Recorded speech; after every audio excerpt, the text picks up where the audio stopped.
નમસ્કાર. Indian એક્સપ્રેસના એક્સપ્લેનમાં UPSC essential જે normally પેપરમાં નથી આવતું, એ તમે એનું સ્પેશિયલ વર્ઝન લો ત્યારે આવે છે. તો આ સેક્શનમાંથી જે પણ એવા આર્ટિકલ હોય કે જે આપણે એડમિનિસ્ટ્રેટિવની જ્યારે તૈયારી કરતા હોઈએ ત્યારે આપણે પબ્લિક સર્વિસની તૈયારીમાં કોઈ પણ વ્યક્તિ માટે આ પાયાગત છે જાણવું કે આવું કેમ થઈ રહ્યું છે અને આની સમસ્યા શું છે, આના સુધારા શું છે, સરકાર શું કરી રહી છે, આ 4-5 મુદ્દાઓ આપણને ખબર હોવી જોઈએ.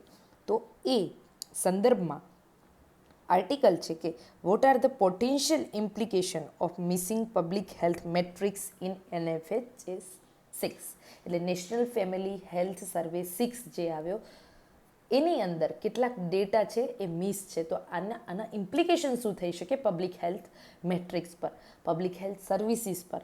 તો આપણે આ આખો આર્ટિકલ જોઈશું. આ આર્ટિકલ હું તમને જે બતાવું છું એ ઇન્ડિયન એક્સપ્રેસનો ઓનલાઈન વર્ઝનમાં છે. અહીંયા હું તમને ટિક કરીને નહીં બતાવી શકું, એટલે આપણે આનું એક PDF વર્ઝન ડાઉનલોડ કરેલું છે. તો હું તમને અહીંયાથી ભણાવું છું, જેથી આ તમારી એક ઓથોરિટી સાતત્યતા કે ભાઈ હા વેરીફાઈ થઈ ગયું છે કે ઇન્ડિયન એક્સપ્રેસનો છે. શરૂ કરીએ આર્ટિકલ. આપણે લાઈવમાં ભણીએ એ રીતે જ ભણીશું કે પાછળથી ઓલરેડી લાઈન કરીને પછી ભણાવું, એના કરતાં બેટર છે કે તમારી કનેક્શન આની સાથે વધે એ રીતે આપણે ભણીએ. આર્ટિકલ લખ્યો છે રિત્વિકા પાટઘરી મેડમે. હવે આ નામથી તમે સર્ચ કરો તો પણ તમને મળી જશે, જે પણ વિદ્યાર્થીઓને જોઈતો હોય એમને. તો આર્ટિકલની શરૂઆત થાય છે કે India continues to have a highest number of anaemic population in the world. બરાબર કે દુનિયામાં એનેમિયા એટલે લોહીની ઉણપથી થતો જે રોગ છે એ, બરાબર, દુનિયામાં એનેમિયાથી પીડાતા લોકોની સૌથી વધુ સંખ્યા ક્યાં છે? તો ભારતમાં છે. બાય ડેફિનેશન આપણે અત્યારે એનેમિયાને સમજવા જઈએ કે આની વ્યાખ્યા શું થાય. તો હવે છે ને આવું જનરલી પૂછતા હોય છે ઇન્ટરવ્યૂ લેવલે, જો તમારું મેડિકલ બેકગ્રાઉન્ડ હોય અથવા તો જનરલી તમારા વાતમાં તમે ઇન્ટરવ્યૂમાં ક્યાંય એવું કીધું હોય કે ભારતમાં વિમેનની જે હેલ્થ ક્રાઇસિસની જે સિચ્યુએશન છે એમાં સેન્સિટિવ મુદ્દો એનેમિક ડેફિશિયન્સીનો છે, તો ત્યારે તમને પૂછે કે એનેમિયા શું છે. તો આવી વ્યાખ્યાઓ તમે અત્યારથી જાણતા હો તો એ વખતે કામ લાગી શકે, બરાબર. એનેમિયા એક એવી બીમારી છે જેમાં શરીરમાં જે આરબીસી હોય યાની લાલ રક્તકણો હોય એની ઉણપ સર્જાય. અને આ ઉણપ સર્જાય એટલે શું થાય કે તમારું જે બ્લડ સર્ક્યુલેશન છે એટલું સારું ના થાય, લોહી એટલું બને નહીં, તમારી ઇમ્યુનિટી ઘટી જાય. જેની સૌથી ખરાબ અસર અત્યારે કોના પર આવે છે? તો વલ્નરેબલ ગ્રુપ્સ લાઇક ચિલ્ડ્રન અને વિમેન પર. તો એનેમિક ડેફિશિયન્સી મોટાભાગે આ બે વલ્નરેબલ સંવેદનશીલ વર્ગ છે એની અંદર જોવા મળે છે. The most common driver of anaemia is estimated to be iron deficiency caused by lack of nutritious diet. બરાબર. તો એવું માનવામાં આવે છે કે ધ મોસ્ટ કોમન ડ્રાઈવર, એવું માનવામાં આવે છે કે એનિમિયા થવાનું સૌથી મોટું કારણ છે એ પૌષ્ટિક આહાર તમે ન લો એટલે એ થાય છે. તો પૌષ્ટિક આહારના અભાવના કારણે શરીરમાં લોહ તત્વની કમી ઊભી થાય અને એનિમિયા ડેફિશિયન્સી શરૂ થાય. હવે but the national family health survey 6, બરાબર, આપણો NFHS 6 જે આવ્યો એમાંથી એનેમિયા, સ્વચ્છતા અને રસોઈ માટેના જે મહત્ત્વના સૂચકાંકો હતા, ઈંધણ ગેસ જે સ્વચ્છ મળે, એને શું કર્યું છે આ વખતે આવા 43 જેટલા ઇમ્પોર્ટન્ટ ઇન્ડિકેટર જે અત્યાર સુધી નેશનલ ફેમિલી હેલ્થ સર્વેની અંદર સર્વે કરીને એનું આંકન કરવામાં આવતું એને હટાવી દેવામાં આવ્યા છે. અગાઉનો જે NFHS હતો એ ડેટામાં જે પણ 43 જેટલા મહત્વપૂર્ણ સૂચકાંકોને આ વખતે બાકાત રાખવામાં આવ્યા છે. જે સૂચકાંકો હટાવવામાં આવ્યા છે એમાંથી કયા કયા છે? તો એક જુઓ, સ્વાસ્થ્ય અને સ્વચ્છતાના માપદંડો, એનેમિયાનું પ્રમાણ, બાળ મૃત્યુ દર, જન્મ સમયે જાતિ પ્રમાણ, તમારો સેક્સ રેશિયો એટ બોર્ન શું હતો, મતલબ આપણા દેશનો, બરાબર, કે જે તે વિસ્તારનો, જે તે જિલ્લાનો, સ્વચ્છતા અને સ્વચ્છ રસોઈ માટે જે ફ્યુઅલ ઉપલબ્ધ હોય, ક્લીન કુકિંગ ફ્યુઅલ, આ જે ઇન્ડિકેટર હતા આને હવેથી આની અંદર લેવામાં આવતા નથી. હવે since reliable data are important for policy makers, નીતિ ઘડનાર જે પણ વ્યક્તિ હોય એમના માટે વિશ્વસનીય ડેટા ખૂબ જરૂરી છે.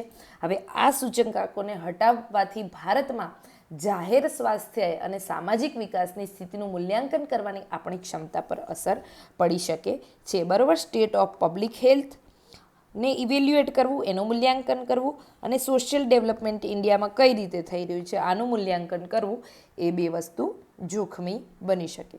આપણે અહીંયા લખી દઈએ જેથી તમને આ બંને શબ્દો યાદ રહે. બરાબર, કયા બે શબ્દો હતા? તો જાહેર સ્વાસ્થ્યની સ્થિતિનું મૂલ્યાંકન, બરાબર, અને બીજું છે સામાજિક વિકાસની ગતિશીલતા.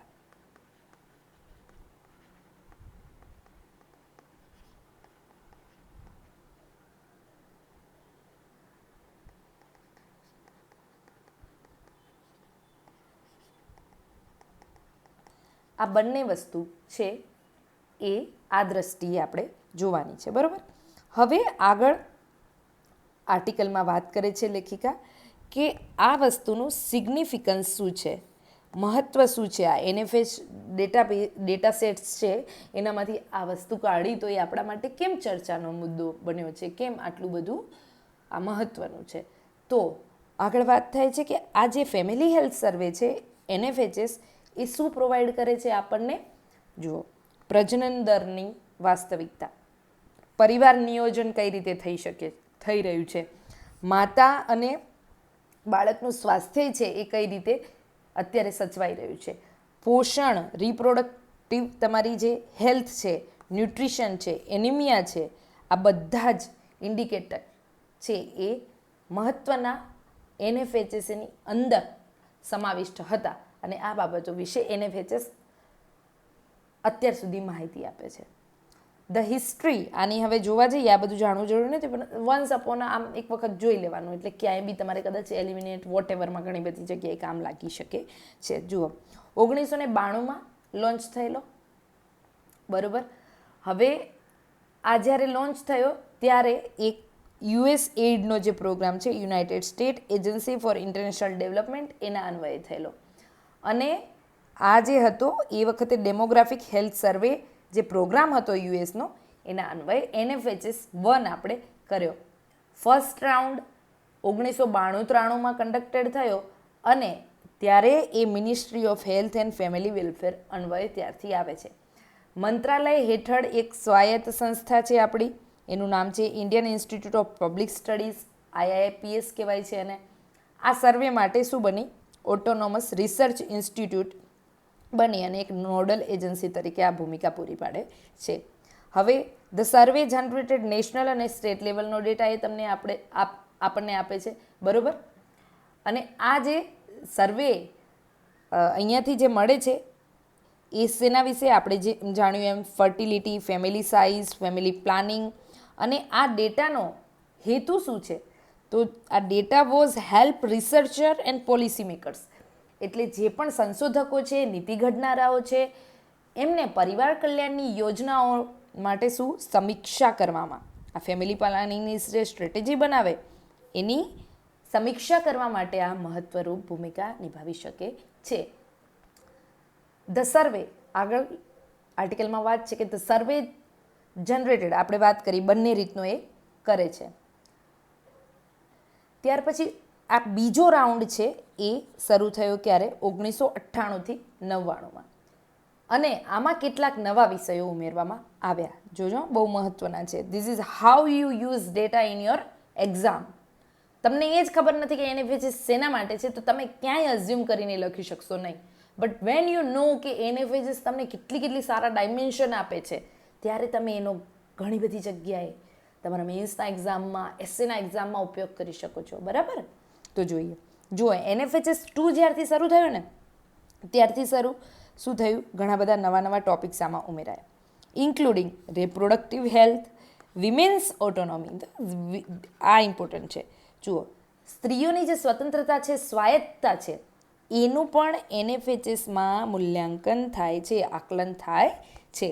હવે આગળ બીજું છે કે સ્ત્રીઓ પર ડોમેસ્ટિક વાયલન્સ કેટલા થાય છે, ઘરેલું હિંસાઓ કેટલી થાય છે, સ્ત્રીઓનું પોષણનું પ્રમાણ કેવું છે, એનિમિક ડિફિશિયન્સી કેવી છે, એમનામાં સાલ્ટ આયોડાઇઝેશન કેવું છે, બરોબર. એટલે આયોડિન યુક્ત મીઠાનો વપરાશ કરે છે કે શું કરે છે. અને ખાસ નોંધવા જેવું એ છે હવે કે બીજા રાઉન્ડમાં, બરોબર, second round was to be initiated 5 years after first round, but Pokhran test delayed it. Pokhran થયો અને આ વસ્તુમાં વિલંબ થયો. હવે 2005-6માં પાછો NFHS 3 થયો અને આ જ મુદ્દાઓ અગેઇન ચાલુ રહ્યા કે પરિવાર નિયોજન અંગે. પણ આ વખતે જુઓ 2005માં મેન્સ ક્વેશ્ચનરીઝ પણ આમાં ઇન્ક્લુડ કરી દેવામાં આવી કે પરિવાર નિયોજન અંગે માત્ર સ્ત્રીઓને પ્રશ્ન પૂછવા એવું નહીં, પુરુષોને પણ પ્રશ્ન પૂછવાનું આમાં સર્વેમાં શરૂ કર્યું. હવે આ વખતે થોડું એક બદલાવ લાવ્યા. ડોમેસ્ટિક વાયોલન્સ છે એ NFHS 2માં જે રીતે ગણતરી થતી હતી એના કરતાં આમાં કંઈક અલગ રીતે આમને શરૂ કરી. NFHS પછી કન્ટિન્યુ રહ્યું 4, 5, બરોબર, અને 6 have carried out same tradition. NFHS data over the years have made very interesting database on fertility dynamics, family planning અને maternal અને child health પર, બરોબર. હવે જોઈએ કે હવે શું થયું કે જે આ ડેટા હતા ને એનો ડેટા આની ઉપર ડિબેટ્સ થવા લાગી. આ ડેટા જ્યારે બહાર આવ્યા એના પછી કે અત્યારે હવે શું થઈ રહ્યું છે, ફર્ટિલિટી ક્રાઇસિસ આવી રહી છે, બાળકો નથી થતા, બરોબર.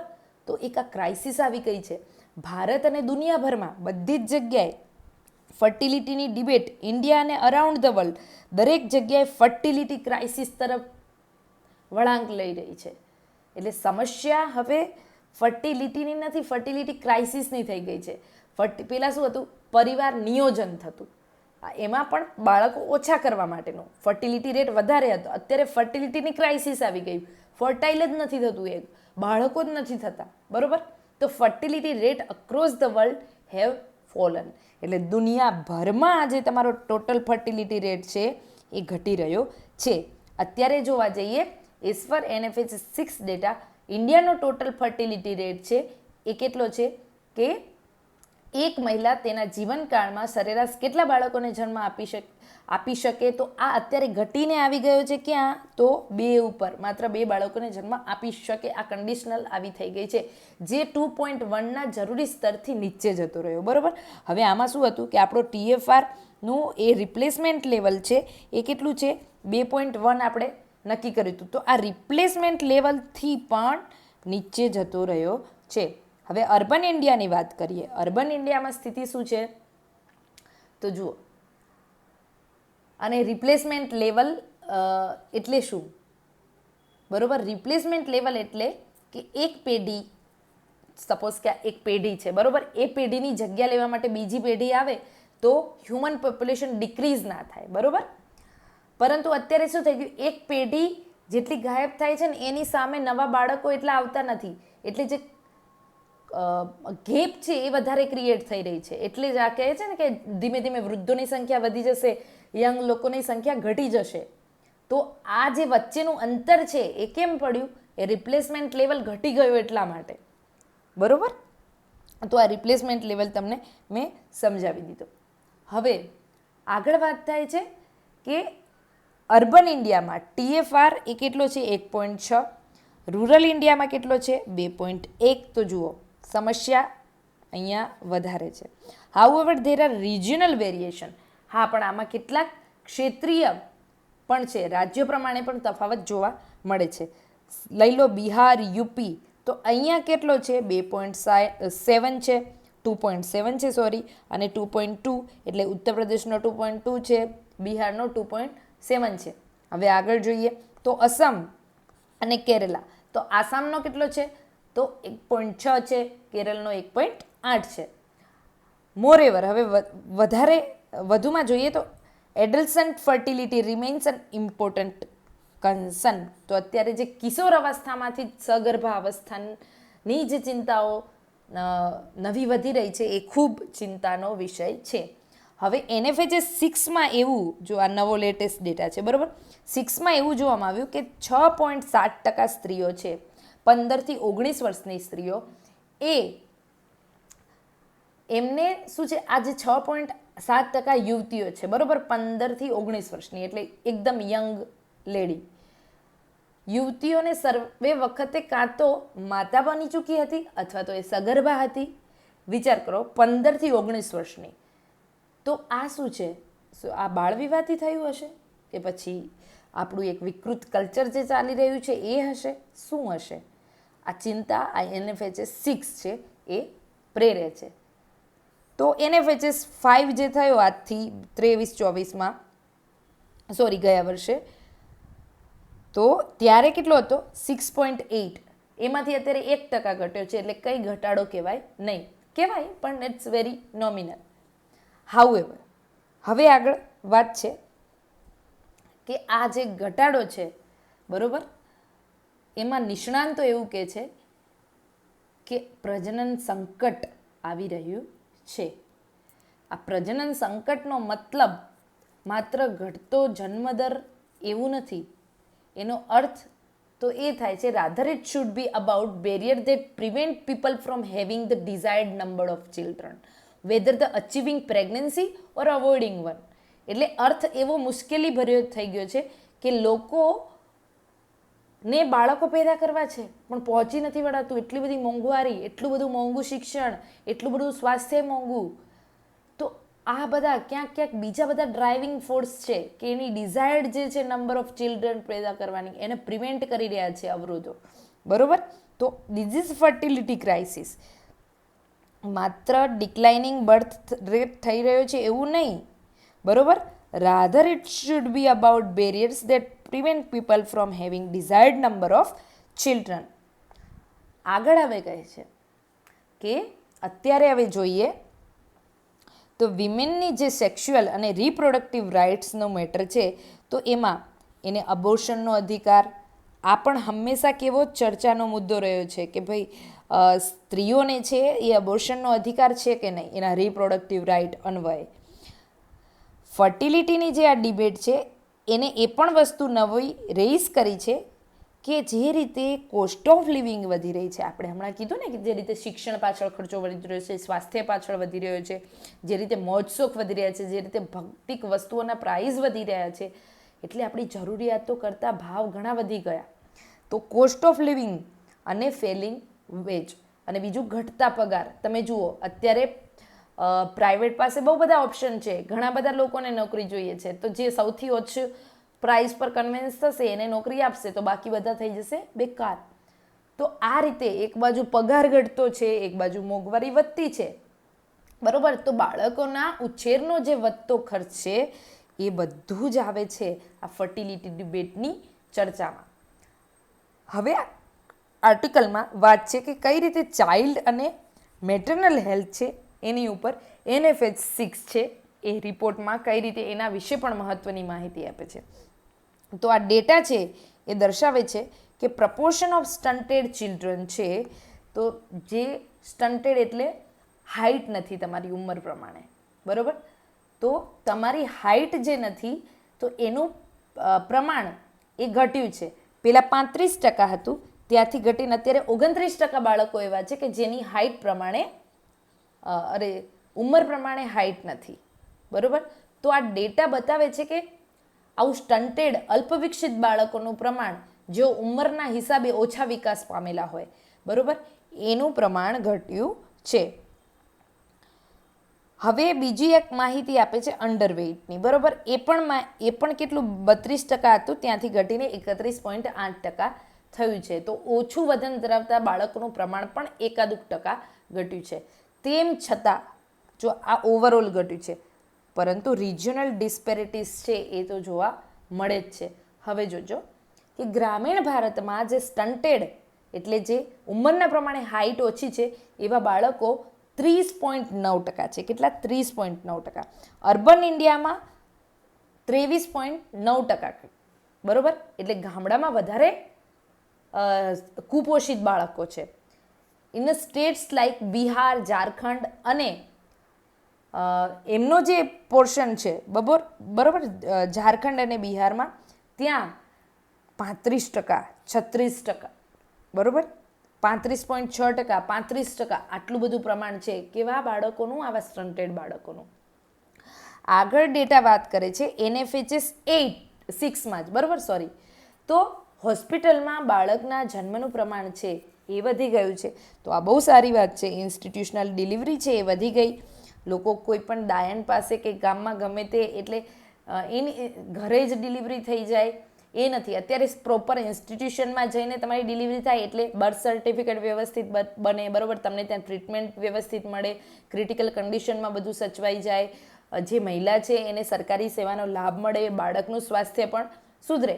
તો ઘણા બધા ફાયદા છે ઇન્સ્ટિટ્યુશનલ બર્થના, બરાબર. તો આ પ્રમાણ વધ્યું છે. આ પ્રમાણ વધ્યું છે એ વસ્તુ એ દર્શાવે છે કે ઇન્ફ્રા પણ એટલું સુધર્યું છે. બાકી આપણે હમણાં એક કેસ બન્યો હતો કે દાહોદ કે છોટાઉદેપુરમાં એક સ્ત્રીને પેલું ડિલિવરી માટે લઈ જતા હતા ને વચ્ચે જેનું મૃત્યુ થઈ ગયું, બિકોઝ એ લોકોને 5-6 કિલોમીટર ચાલીને એ ડુંગરાવાળા રસ્તાઓમાં ચાલીને હોસ્પિટલ માટે કંઈક સાધન મળતું, બરાબર. તો આવી પરિસ્થિતિમાં શું જોવા મળે છે કે અહીંયા ઇન્ફ્રાસ્ટ્રક્ચરની ગેપ છે. પરંતુ જ્યારે ઇન્સ્ટિટ્યુશનલ ડિલિવરી 90.6% થઈ ગઈ ઓલ ઓવર ઇન્ડિયામાં, તો એનો મતલબ એમ છે કે આટલું ઇન્ફ્રા સુધર્યું છે. હવે સિમિલરલી આગળ જોઈએ આપણે તો ઇમ્યુનાઇઝેશન જે છે, રસીકરણ છે, એમાં પણ ચિલ્ડ્રન, બાળકો 12 થી 23 મહિનાના હોય એમનું ઇમ્યુનાઇઝેશન 83%થી વધી અને 87% સુધીનું અત્યારે થઈ ગયું છે, બરાબર. જો કે આ આંકડા સુધારો તો દર્શાવે જ છે, ચોક્કસ. આપણે જોયું કે ઇન્સ્ટિટ્યુશનલ ડિલિવરી વધી, ઇમ્યુનાઇઝેશન વધ્યું, રસીકરણ વધ્યું છે, પરંતુ મહિલાઓ અને બાળકોના પોષણની સ્થિતિ તો હજી પણ કેવી છે, ચિંતાજનક છે. ફિગર્સમાં ઇમ્પ્રુવમેન્ટ આવ્યું છે, આંકડાઓ સુધર્યા છે, પણ ઓવરઓલ ન્યુટ્રિશનલ સ્ટેટસ કોનું? સ્ત્રીઓનું અને બાળકોનું ચિંતાજનક છે. આગળ હવે આર્ટિકલમાં વાત થાય છે કે NFHS 5માં ઇન્ડિયન ચિલ્ડ્રન જે 5 વર્ષથી નાના હોય અને એનિમિક હોય, બરાબર, એ કેવા હતા? તો 67%. અને NFHS 4માં એ કેટલા હતા? 58%. તો જુઓ, પાછળના રિપોર્ટમાં વધ્યું હતું, બરાબર. For women in the group of 15 to 49, 15 થી 49 વર્ષની સ્ત્રીઓ છે એના માટે NFHSમાં એ પ્રમાણ 57% હતું, બરાબર. તો further more than half of the pregnant women in India were anaemic. અને વળી ઉપરથી ભારતની અડધાથી વધુ સગર્ભા મહિલાઓ છે એ પણ શું છે? એનેમિયાનો શિકાર બનેલી છે, એનેમિક ડેફિશિયન્સીનો શિકાર છે. તો જુઓ, એમના દ્વારા થતા બાળકોની પ્રોબેબિલિટી વધી જાય કે એનેમિક ડેફિશિયન્સી આવશે, કુપોષિત બાળકો હશે. તો આ રીતે અગાઉનો જે સર્વે હતો, પ્રીવિયસ રાઉન્ડમાં શું હતું? અલગ અલગ રીતે ઇન્ડિકેટર્સ હતા કે કઈ રીતે ચિલ્ડ્રનમાં આટલાથી આટલા વર્ષમાં, નોન પ્રેગ્નેન્ટ વિમેનમાં, પ્રેગ્નેન્ટ વિમેનમાં, અડોલસન્ટ ગર્લમાં, અડોલસન્ટ બોયઝમાં કઈ રીતે એનિમિક ડિફિશિયન્સી છે. જે આ રીતના જે કુલ 7 સૂચકાંકો હતા એને આ વખતે શું કરવામાં આવ્યું છે? એને હટાવી દેવામાં આવ્યા છે. આ વખતે એ સૂચકાંકો આપવામાં આવ્યા નથી. તો જુઓ, જ્યારે તમને કોઈ પણ ટાર્ગેટેડ ગ્રુપ વાઇઝ પરિસ્થિતિ શું છે એ ના ખબર હોય તો તમે એની માટે જે દવા, મતલબ તમારે એડમિનિસ્ટ્રેટિવ તમારે એના માટે વર્ક કરવું છે, કોઈ પોલિસી બનાવવી છે, તો કઈ રીતે તમે કામ કરી શકશો જો તમારી પાસે ડેટા આટલા સ્પેસિફિક નથી? તો હવે આગળ વાત છે કે આની માટે સરકારે પગલાં શું લીધા, બરાબર, ગવર્મેન્ટનો રિસ્પોન્સ શું રહ્યો છે. તો એક, દુનિયામાં સૌથી વધારે એનિમિકથી પીડિત લોકો જે છે એ ક્યાં છે? ભારતમાં. હવે નિષ્ણાંતોએ એનિમિક ડેફિશિયન્સી પાછળના ઘણા બધા કેવા સોશિયો ઇકોનોમિક રીઝન આપ્યા છે, યાદ રાખવાના છે, બરાબર. સોશિયો ઇકોનોમિક અને પોલિટિકલ એક્સપ્લેનેશન આપ્યા છે અને આના કારણે જ એનિમિક ડેફિશિયન્સી હજી પ્રિવિલન્સ છે.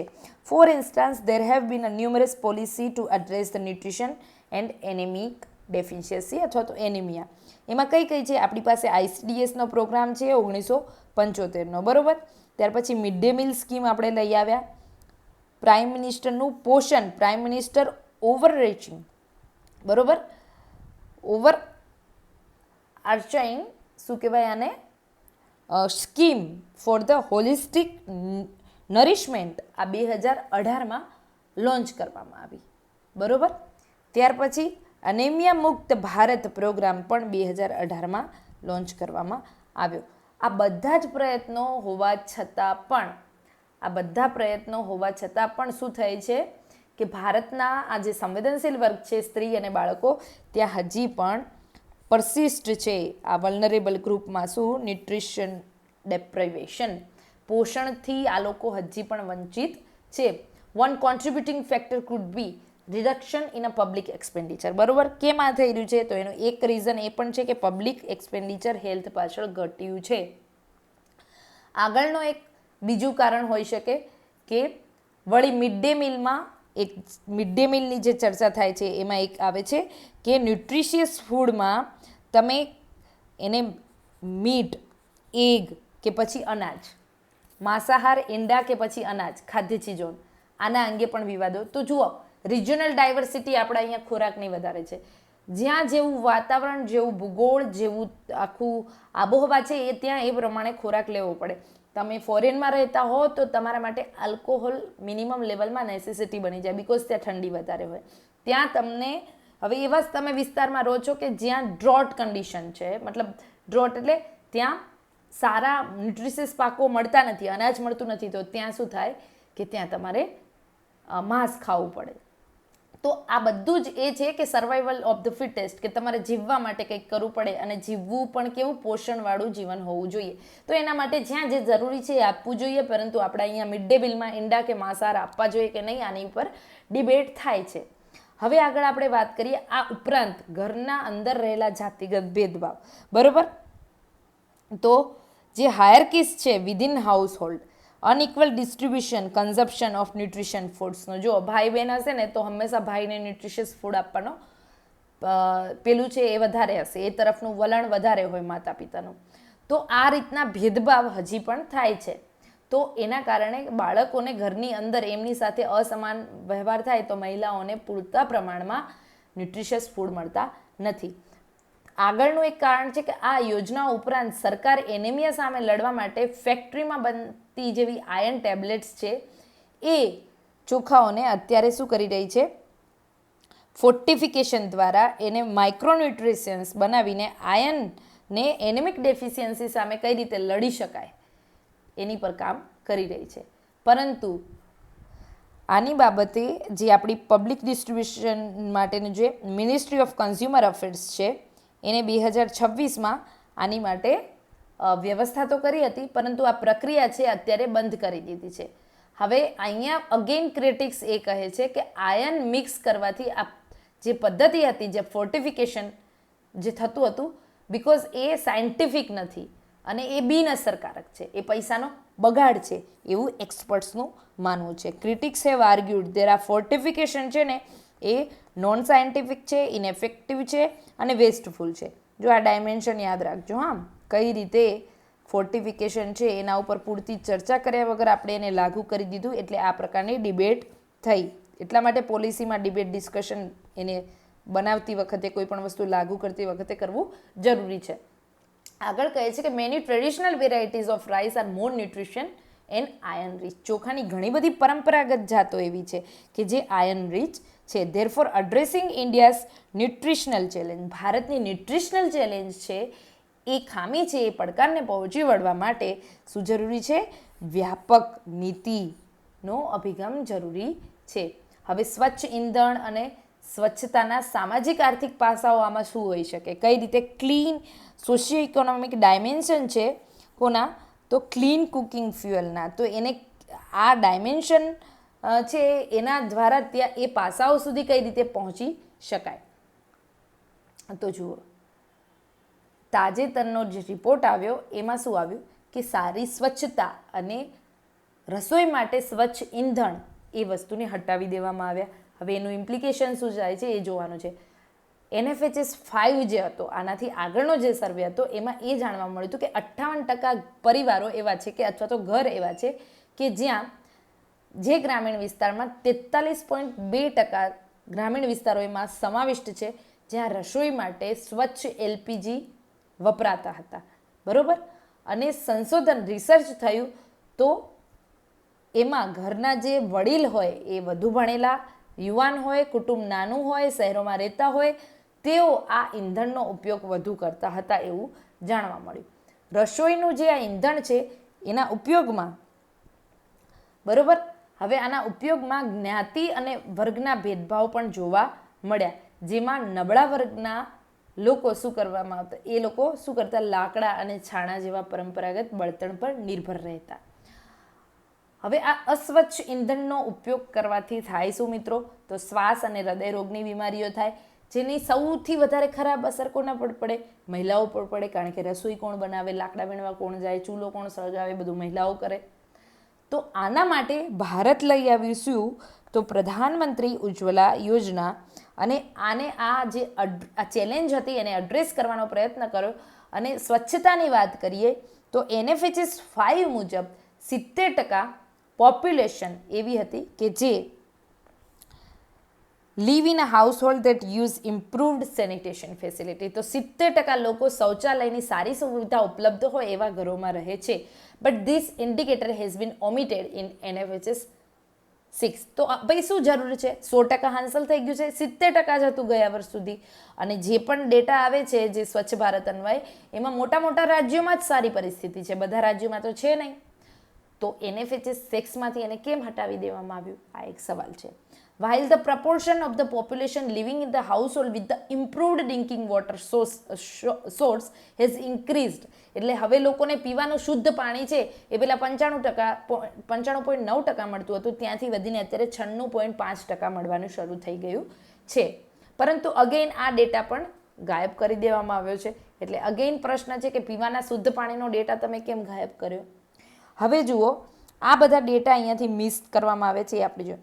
હવે આ મિસિંગ ડેટા છે એ જે ડેટા ત્યાંથી નથી હવે આપવામાં આવતા, તો કેમ આપણા માટે જરૂરી છે? બિકોઝ જુઓ, સ્વાસ્થ્ય સ્વચ્છતા બંને એકબીજા સાથે જોડાયેલા છે. એટલા માટે આ બંનેના ડેટા આપણી પાસે હોવા જોઈએ અને એનું પોલિસી ઘડતરમાં કાળજીપૂર્વક રીતે એનું અમલીકરણ થવું જોઈએ. બરોબર, ઇમ્પોર્ટન્ટ છે આ ડેટા. અને આ ફિગર્સ છે હેલ્થ અને સેનિટેશનની, એ એવા એવિડન્સ તમને પૂરા પાડે છે જેથી તમે એ બાબતે પગલાં લઈ શકો. ઉદાહરણ તરીકે શૌચાલય હોવાનો મતલબ એ નથી કે એનો નિયમિત ઉપયોગ થાય છે. આપણે એવું જોઈ લીધું કે ઘરો છે કે જ્યાં ભાઈ શું છે 70% શૌચાલયો છે, પણ યાર એ શૌચાલયો ઉપયોગ થાય છે કે નહીં? અત્યારે તમે જુઓ, જે પણ સરકારી કર્મચારીઓની વસ્તી ગણતરીમાં ડ્યુટી આવી છે તો એમને 50 જેટલા પ્રશ્નો પૂછવાના, બરોબર? કે તમારા ઘરે ટોયલેટ છે, ટોયલેટ કેવું છે, કાચું છે, પાકું છે, એનું માટેનો પ્રોપર ખાળકૂવો છે, ઉપર ટોયલેટ છે તો એનું ઉપરનું જે છજ્જુ છે એ પાકું છે. મતલબ નંબર ઓફ ક્વેશ્ચન પૂછવામાં આવે છે. એનો નિયમિત ઉપયોગ થાય છે કે નહીં એ કોણ ચેક કરશે? આપણે એ જોઈ લીધું કે ભાઈ શૌચાલય બની ગયા છે, તો બિહેવિયરલ ચેન્જ લઈ આવો એ જરૂરી છે. અને આવા ડેટા હોવા જોઈએ રિપોર્ટમાં, જેથી આપણને ખબર પડે કે એકચ્યુઅલી આપણી પોલિસી શું કામ કરી રહી છે. બરાબર? તો ઉદાહરણ તરીકે આનો મતલબ એવો નથી કે આ ડેટા છે એ હવે અહીંયાથી તો કાઢી જ નાખ્યા છે, પણ હતા ત્યારે પણ એનો નિયમિત ઉપયોગ થતો કે નહોતો એ પ્રશ્નનો વિષય હતો. તો ડેટાને વધારે કોમ્પ્રિહેન્સિવ બનાવવાની જગ્યાએ તમે એને ડાયરેક્ટ અંદરથી કાઢી નાખ્યા. હવે જુઓ, સરકારી યોજનાઓ હેઠળ ઘણા બધા શૌચાલય અત્યારે શું થઈ ગયા છે? જર્જરિત થઈ ગયા છે. તો ભાઈ જે તે વખતે હતા, ભૂકંપ આવ્યો ને જર્જરિત થઈ ગયા, એ કેવા છે કે એમનેમ પડી ગયા. બરોબર? જો આટલા મોટા બનાવેલા બ્રિજ જાહેરમાં પડી જતા હોય તો શૌચાલય તો બહુ નાની વસ્તુ છે ભારતમાં. બરોબર? તો એવા ઘણાએ શૌચાલય પડી ગયા છે. તો એનો સર્વે હવે થશે જ નહીં. તો જે મતલબ કે ઓપન ડેફિકેશન ફ્રી થઈ ગયું છે ભારત એવું માની લેવાનું. અરે ગાંધીનગર, અમદાવાદ, સુરત મેટ્રો જેવા સિટીમાં જાઓ ને તોય તમને ખબર પડે કે ઓપન ડેફિકેશન હજી થયું નથી. ઓપન ડેફિકેશન ફ્રી હજી થયું નથી. બરાબર? ઓપન ડેફિકેશન તો થાય છે. હવે સંશોધનો પણ આ સંદર્ભમાં જણાવે છે કે research also highlight that education, occupation and age of household can play significant role in use of toilet. બરાબર? તો તમારી શિક્ષણ, તમારી ઉંમર અને તમારો જે પણ તમે વ્યવસાયમાં છો એ ઘણું બધું ભાગ ભજવે છે શૌચાલયના ઉપયોગ માટે. તો ટૂંકમાં કહીએ તો એનેમિયા, સ્વચ્છતા, સ્વચ્છ ઈંધણ આ બધા મુખ્ય સૂચકાંકો હતા. એને હટાવવાથી ભારતમાં શું થશે કે આનું ઓમિશન કરવાથી જે પબ્લિક હેલ્થ અને સોશિયલ ડેવલપમેન્ટનું મૂલ્યાંકન છે, એની વિકાસ, આની સ્થિતિ જાણવાની આપણી ક્ષમતા છે એ મર્યાદિત થઈ જાય. બરાબર? આ એબિલિટી છે ઇવેલ્યુએટ કરવાની એ મર્યાદિત થઈ જાય. જુઓ, reliable data are important for policy maker. For example, the gendered and social nature of anemia implies a segregate caste class data would provide better information. હવે જો gender wise, class, caste wise તમારી પાસે data હોય તો policy મેકર્સને વધારે ખબર પડે કઈ રીતે સ્કીમ્સ બનાવવી, કેટલી ટાર્ગેટ કરવી. બરોબર? The same is true for sanitation as well as cooking fuel. અને આવા વિશ્વસનીય ડેટા છે એ જાતિ અને વર્ગ પ્રમાણે તો અલગ હોવા જોઈએ, પરંતુ આવા ડેટામાં સ્વચ્છતા અને રસોઈની ઈંધણ બાબતેના જે ડેટા છે એ પણ આપણી પાસે હોવા જોઈએ. તો જ આપણને સાચું ભારત સામાજિક રીતે, આર્થિક રીતે કેટલું વિકસિત થઈ રહ્યું છે, સ્વાસ્થ્યની બાબતમાં કેટલું વિકસિત થઈ રહ્યું છે એ ખબર પડે. હવે આપણે આ આર્ટિકલ આખો કવર કરી દીધો બધા જ એના ડેટા સાથે, બરાબર. હવે આનો તમે એક્ઝામમાં બહુ સારી રીતે ઉપયોગ કરી શકશો. હવે અહીંયા વાત છે કે એક ડેટા આપણે જોઈ લઈએ, હેલ્થ અને પોલિસી. અને આ ડેટા એક્સપ્લેન શું કરે છે? તો અહીંયા સિમ્પલ વાત છે કે 43 ઇન્ડિકેટર હતા, એમાંથી કયા કયા એ આપણે જોઈ લીધું. હવે એમાંથી મેઇન યાદ રાખવાના છે આ એનેમિક ઇન્ડિકેટર્સને હટાવી દેવામાં આવ્યા છે કે children wise, women, men, adolescent girl, આ બધાને ડ્રોપ્ડ કરી દેવામાં આવ્યા. ચાઇલ્ડ મોર્ટાલિટી, તો હવે NFHS ફેક્ટ શીટનો ભાગ નથી. એ સેક્સ રેશિયો એટ બર્થ, આને પણ કાઢી નાખવામાં આવ્યો છે. સેનિટેશન અને ક્લીન કુકિંગ ફ્યુઅલ, તો આના જે ઇન્ડિકેટર હતા એ પણ હવે ટ્રેક કરવામાં આવશે નહીં. તો આટલી વસ્તુ કાઢી નાખવામાં આવી છે. તો આને તમે ક્યાંક ડેટા, તમારે જો સજેશન, ભલામણ આપવાની થાય તો આ રીતે આપણે કંઈક લખી શકીએ, બરાબર, વે ફોરવર્ડમાં કે ગમે ત્યાં. હવે અહીંયા હું તમને 5 પ્રશ્નો પૂછું છું. આ પ્રશ્નો તમારે તમારી રીતે બ્રેઇનસ્ટોર્મ કરવાના છે આ આર્ટિકલ જોયા પછી, બરાબર. તો એ 5 પ્રશ્નો છે કે જુઓ, the national family health survey has become a indispensable source of evidence, બરાબર. તો આ એ અગત્યનો ભાગ થઈ ગયો છે, મહત્વનો આધાર બની ગયો છે. ઇન્ડિસ્પેન્સેબલ એટલે જેના વગર ન ચાલે એવું. તેનું મહત્વ સમજાવવાનું છે, કેમ આ જરૂરી છે પબ્લિક પોલિસીમાં ભારતની. બીજું કે NFHS 6માંથી આપણે જે આ ડેટા જે છે ઓમેટિંગ કર્યો હેલ્થ અને ન્યુટ્રિશનનો, એના ઇમ્પ્લિકેશન, એની અસરો શું આવી શકે છે, આને હટાવવાની અસરો શું આવી શકે, આ વસ્તુ તમારે બ્રેઇનસ્ટોર્મ કરવાની છે અથવા તો લખવાની છે. બીજો પ્રશ્ન હું તમને આપું આના પરથી કે આપણે ડેસ્પાઇટ ડિકેડ્સ ઓફ પોલિસી ઇન્ટરવેન્શન, ઘણા દાયકાઓથી આપણે પ્રયાસો કરી રહ્યા છીએ. Anaemia remains the major public health challenge India, છતાં પણ એનિમિયા ભારતમાં સ્વાસ્થ્યનો મોટો પડકાર બની રહ્યો છે. એનિમિયાના સામાજિક, આર્થિક અને જાતિગત પાસાઓ પર ચર્ચા કરો. આના સોશિયો ઇકોનોમિક અને જેન્ડર ડાયમેન્શન શું છે એનેમિયાના, આની પર ચર્ચા કરવાની છે. પછી ત્રીજો પ્રશ્ન કે ભારતમાં પોષણની સ્થિતિ માત્ર ખોરાકની ઉપલબ્ધતા તરીકે નહીં. આ સરસ ક્વેશ્ચન છે. એવરીબડી શુડ, જો તમારે આટલા સ્પેસિફિક ક્વેશ્ચન ના લખવા હોય તો આ ક્વેશ્ચન લખજો. ભારતમાં પોષણની સ્થિતિ માત્ર ખોરાકની ઉપલબ્ધતા પર નહીં પણ સામાજિક અસમાનતા પર પણ આધારિત છે. યોગ્ય ઉદાહરણ સાથે ચર્ચા કરો. Discuss with suitable examples. આગળ છે કે access to clean cooking fuel and improved sanitation is central to sustainable development. સ્વચ્છ ઈંધણ અને શૌચાલયની સુવિધા એ ટકાઉ વિકાસ માટે જરૂરી છે. ભારતમાં આ બાબતે રહેલી અસમાનતાની સામાજિક, આર્થિક અને સ્વાસ્થ્ય પર થતી અસરો ચકાસો. આ ક્વેશ્ચન પણ તમે લખજો. 5મો પ્રશ્ન છે કે એનેમિયા સામે ભારતના નીતિની સમીક્ષા કરો. Evaluate the India's policy response to anaemia. To what extent can food fortification complement broader nutrition interventions, બરોબર. તો એનિમિયા સામે ભારતની નીતિઓની સમીક્ષા કરવાની છે. પોષણ સંબંધી સમસ્યાઓ ઉકેલવામાં ભારતના પોષકનું જે પોષણ તત્વો ઉમેરવા માટે જે આપણે ફોર્ટિફિકેશન, ક્યાં સુધી આપણને મદદરૂપ થઈ શકે, આ વસ્તુ લખવાની છે. તો આટલા પ્રશ્નો તમે એની શું કરજો, બ્રેઇનસ્ટોર્મ કરજો, એના પર ચર્ચા કરજો તમારા મિત્રો સાથે ગ્રુપ ડિસ્કશનમાં, જો તમને એ રીતે ફાવતું હોય તો. હવે આપણે આનું એક ક્વિક રિવિઝન કરી લઈએ, જેથી આપ સૌ મિત્રોને આ આર્ટિકલ છે એ શું થઈ જાય, મગજમાં સરસ રીતે બેસી જાય. આપણી પોલિસી હંમેશા દરેક આર્ટિકલમાં આ જ રહેશે કે પહેલાં આપણે આર્ટિકલને લાઇન ટુ લાઇન ડિટેલમાં ચર્ચા કરીશું, એના ઉપરથી કોઈ પ્રશ્નો સારા બની શકે તો એ બનાવીશું અને પછી અંતે એનું રિવિઝન કરીશું, જેથી તમારા માટે એ બહુ સરળ એક એનું સ્ટ્રક્ચર્ડ વેમાં તમારા માટે આખું આર્ટિકલ કવર થઈ જાય. તો આપણે આર્ટિકલમાં ચર્ચા કરી શેની, તો NFHS I have to be yes NFHS 6ની. ઓકે, NFHS 6માં પહેલું આપણે જાણ્યું, ચર્ચાની શરૂઆત જ અહીંયાથી થાય કે ઘણા બધા ઇન્ડિકેટર્સ છે, ઘણા બધા સૂચકાંકો છે, એને આમાંથી હટાવી દેવામાં આવ્યા, બરાબર. કેટલા? તો તમારે યાદ રાખવાના હોય તો 43 જેટલા. બરાબર. હવે કયા કયા એમાં મુખ્ય છે, એક છે એનેમિયા વિશે, બરાબર, એનિમિયાના ડેટા. ત્યાર પછી બીજા કયા? તો બાળ મૃત્યુદર. ઓકે, બાળ મૃત્યુદરના. જન્મ સમયે જાતિ પ્રમાણ, સેક્સ રેશિયો એટ બર્થ. ત્યાર પછી સેનિટેશન, સ્વચ્છતા.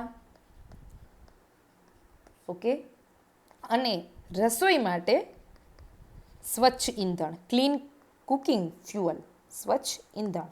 આટલા ડેટા આ વખતે નથી લેતા ને હવેથી નહીં લેવામાં આવે એવી રીતનું છે. બરાબર. હવે અહીંયાથી જ એક પોઈન્ટ નીકળે શું? તો આપણે આર્ગ્યુમેન્ટ કરવાની કે વિશ્વસનીય ડેટા અને શ્રેણીબદ્ધ ડેટા વગર શું ન થાય? નીતિ ઘડતર સારું ન થઈ શકે. ઓકે, ચલો આગળ. હવે બીજું એનો એક ઇતિહાસ હતો. બરાબર. ક્યાંથી શરૂ થઈ? આપણે આમાં ખાલી એટલું જ જાણવાનું છે કે 1992થી શરૂ થયેલું અને યુએસએઇડનો આ એક પાર્ટ હતું. ત્યાર પછી આપણે વાત કરી બીજી, તો એ હતી પ્રજનન દરની. બરાબર, ટોટલ ફર્ટિલિટી રેટની. હવે આ ટોટલ ફર્ટિલિટી રેટ છે એ અત્યારે કેટલો છે ભારતનો? 2.02. બરાબર. હવે આ જે છે એ ચિંતાજનક કેમ છે? રિપ્લેસમેન્ટ રેટથી પણ નીચો છે એટલા માટે. It's less than replacement. આ કેટલો છે? 2.1. ઓકે. શહેરોમાં કેટલો છે? ગામડામાં કેટલો છે? શહેરોમાં છે 1.6, ગામડામાં છે 2.1. ત્યાર પછી એક સારી વસ્તુ આપણે જાણી. શું જાણી? યાદ કરો. Institutional delivery. ઓકે, શું છે સ્ટેટસ? તો 88%માંથી વધીને કેટલી થઈ ગઈ? 90% સમથિંગ. તો આ આંકડો એક યાદ રાખવાનો છે, 90.6%. આટલી થાય છે અત્યારે. હવે આનામાં બીજા હતા, આગળ વાત હતી કે સામાજિક આર્થિક કારણો જવાબદાર છે એનિમિક ડેફિશિયન્સી માટે. ઓકે, કયા? તો યાદ કરીએ. અહીંયા એક તો કારણો જે છે એમાં પૌષ્ટિક આહાર, બરાબર, મહિલાઓ ન લે તો બાળકોને પણ મળે નહીં. એટલે આ બંને સ્ટેક હોલ્ડરને શું થાય? એનિમિયાની ડેફિશિયન્સી જોવા મળે. બીજું, સ્વાસ્થ્ય પાછળ સરકારી ખર્ચ. ત્યાર પછી મિડ ડે મીલ માં શું છે? ખાદ્ય વૈવિધ્યતા નથી જે રીતે જોઈએ એવી. ચોથું કારણ કયું? તો જાતિગત ભેદભાવો. કયા? બોય અને ગર્લ એક જ ઘરમાં હોય તો એમની સાથે ભેદભાવ થાય. આટલા આપણે મેઇન કારણો આ આર્ટિકલ પ્રમાણે ખાસ હતા. બરાબર. આનાથી બીજા પણ હોઈ શકે. તમે વિચારજો કે આના સિવાય સામાજિક આર્થિક કારણો કયા છે બીજા. એક તો આવે જાગૃતતા, આ પણ કારણ જ છે. બીજું સપ્લાય ડેફિશિયન્સી. બરાબર. આ હું વિચારું છું. બરાબર, તમે તમારી રીતે વિચારજો. મોંઘવારી. તો this is the how we will work. ત્યાર પછી હવે આગળ હતું કે સરકારે શું પ્રયાસો કર્યા છે. મહત્વનું છે, સરકારે પ્રયત્નો શું કર્યા આની માટે. સરકારની પહેલ એક છે, વિચારો પહેલી, ICDS, MDM, પોષણ અભિયાન. આના સિવાય ઘણા બધા મને અત્યારે યાદ આવી છે, પણ આપણે અત્યારે આના પૂરતા રહીશું. બરાબર, આર્ટિકલ પૂરતા. ફોર્ટિફિકેશન. ઓકે. ત્યાર પછી શું હતું બીજું કંઈ? Yes, immunisation. સો આ બધા પહેલ કોની છે? સરકારની છે આ તરફમાં. બીજા એક ડેટા આપણે આમાં જોયો અને એમાં સ્કીમનું નામ હતું Ujjwala. Okay, clean cooking fuel માટે. તો આ પણ ડેટા હવે લેવામાં આવતો નથી અને જે તે વખતે આમાં ડેટા છે એ પ્રમાણે NFHS 5 મુજબ 58% લોકો ક્લીન કુકિંગ, આ બહુ ઓછો આંકડો કહેવાય બરાબર. આનાથી વધારે લોકોએ LPG વાપરવું જોઈએ, પણ આટલા જ લોકો LPG વાપરતા હતા. એટલે બાકીના છે એ ક્યાં હતા? હજી પણ ગરીબીમાં જીવે છે અથવા તો નથી વાપરતા. અને જો આમાં છે ને શું થાય છે કે 2 નંબરી બી વધારે થાય છે, હોર્ડિંગ વધારે થાય, કોઈ બાટલા લઈને પછી બીજાને આપી દે.